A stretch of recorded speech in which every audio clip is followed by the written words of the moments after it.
አሁን ያለሁት ቴምር ሪል ስቴት ሳር ቤት አካባቢ የተሰራውን ቤት ለማየት መጥቼ ነው።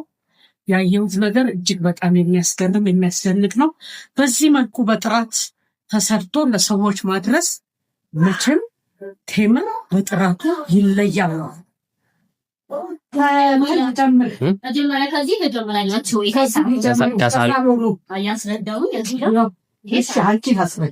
አንቺ አስረጂ፣ እሳቸው ይስሙ። በቃ ቪዲዮ ይሄ ሳሎን ነው። ወደዚህ ይሄን ደግሞ የእጅ መታጠቢያ እንግዳ ስመጣ እጅ መታጠቢያ ነው። ወደዚህ ስንገባ ምንድነው ኪችን ነው።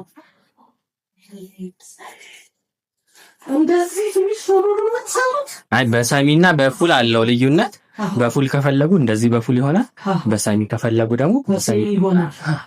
አደርዋይስ ይኸውልህ እንግዲህ ትኬለሽ ምንድን ነው የሚልብልህ ይሄ ያው ሰራበት ሴራሚክ በጣም ያምራል።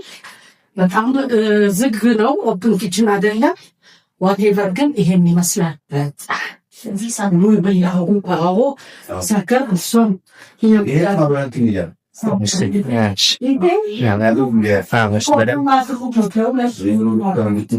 እዚህ ጋርም አለ።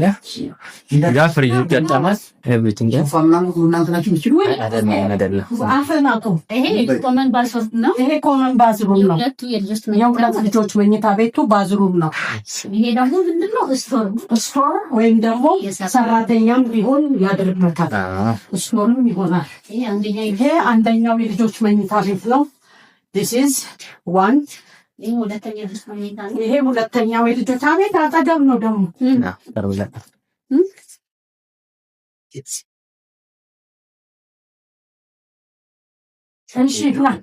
ማስተር ቤት ነው።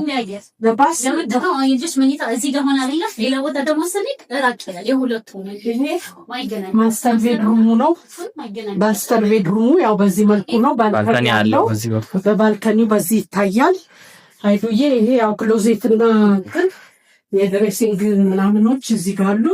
this is the shower and the መቼም ያው ገንዳ አትለኝም እንኳን እኛም ትተናል ቀርቷል። ታውቃለህ እንግዲህ መቼም ያው እንትን አይደለ የድሮ ህንጻ ስለሆነ እኛ እንደዚህ ነው የምናውቀው።